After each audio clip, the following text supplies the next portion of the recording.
Salam sehat dan semangat. Assalamualaikum warahmatullahi wabarakatuh. Anak-anakku sekalian, hari ini pembelajaran IPS. Sebelumnya kita berdoa terlebih dahulu agar kalian dan kita semua diberikan kefahaman di dalam belajar dan juga perlindungan, kekuatan, dan kesehatan di dalam menghadapi pandemi COVID-19. Berdoa mulai. Selesai. Anak-anakku sekalian, jangan lupa absen di Google Form. Marilah pembelajaran IPS pada pagi hari ini kita buka dengan Bismillahirrohmanirrohim. Hari ini pelajaran IPS tentang interaksi antar negara ASEAN. Tujuan pembelajaran yang hendak kita capai adalah melalui literasi peserta didik mengidentifikasi pengaruh kerjasama antar ruang negara ASEAN. Tujuan pembelajaran yang kedua, melalui pengamatan interaksi peserta didik, menganalisis pengaruh kerjasama antar ruang negara ASEAN. Sekarang pengertian kerjasama adalah menjalin hubungan antara dua negara atau lebih demi mencapai suatu kesepakatan, di mana kerjasama bisa dilakukan dalam bentuk kerjasama bidang sosial, bidang budaya, bidang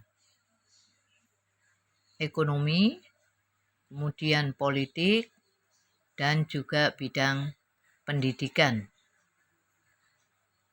Sekarang faktor pendorong dan faktor penghambat kerjasama di dalam negara ASEAN.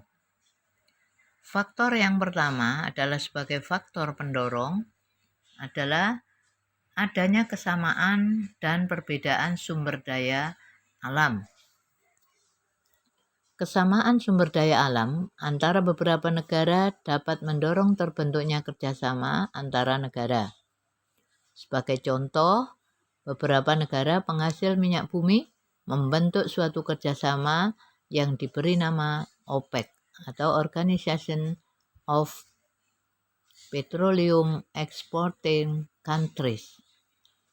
Kemudian, perbedaan sumber daya pangan di setiap negara ASEAN juga melahirkan kerjasama, termasuk Indonesia mengekspor hasil pertanian ke Singapura, dan Indonesia juga mengimpor beras dari Myanmar dan Thailand dalam memenuhi kebutuhannya.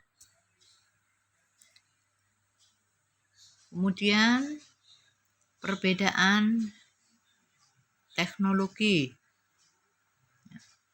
Ini juga bisa mendorong kepada kerjasama antar negara ASEAN. Persamaan dan perbedaan budaya. Jadi ini pun juga bisa dilakukan dalam bentuk kerjasama. Dan bagaimana tentang penghambat daripada kerjasama ASEAN? Di sini adanya perbedaan ideologi negara. Kalau sudah perbedaan ideologi, itu memang tidak semua negara itu punya ideologi yang sama. Walaupun misalnya contoh sama-sama komunis, tapi itu berbeda. Kemudian terjadinya konflik dan peperangan. Salah satu contoh Malaysia dengan Indonesia, ya, termasuk Pulau Legidan. Kebijakan protektif dari suatu negara ini pun juga menghambat. Karena apa? Protektif itu apa? Di sini untuk melindungi produk-produk dalam negeri supaya tidak terkalahkan oleh produk dari negara lain. Oleh karena itu, kebijakan daripada protektif ini memang harus dilakukan supaya produksi-produksi yang ada di dalam negeri bisa berkembang.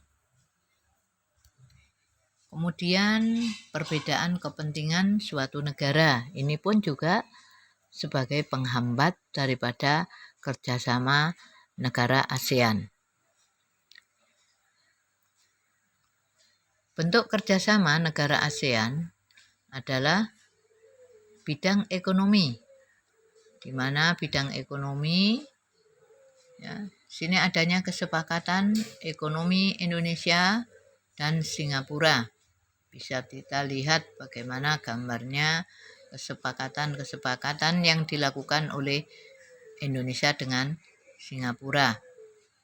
Kemudian bidang sosial budaya. Ini dilakukan dalam bentuk penyelenggaraan festival budaya, ya, supaya setiap negara anggota ASEAN bisa mengetahui, ya, mana yang termasuk budaya sendiri dan mana yang budaya negara lain. Kemudian bidang pendidikan. Bidang pendidikan sudah tidak heran lagi adanya pertukaran pelajar Indonesia dengan Malaysia. Ini sudah sering dilakukan sejak dulu. Kemudian bidang politik dan Hankam, ya, dilakukan misalnya bantuan TNI Indonesia ke Kamboja pada saat itu, yaitu dilakukan pada tahun 2015, ya, dengan pesawat Herculesnya Indonesia. Kemudian bidang penanggulangan bencana ini dilakukan pada tahun 2011, ya, yang namanya AHA Center atau ASEAN Coordination Center for Humanitarian Assistance on Disaster, ya, atau dalam bahasa Indonesia adalah kerjasama penanganan bencana alam dan bantuan kemanusiaan. Anak-anakku sekalian, setelah pembelajaran kita jelaskan, sekarang renungkan, tulis di kertas, kirim WA grup. Saya akhiri. Assalamualaikum warahmatullahi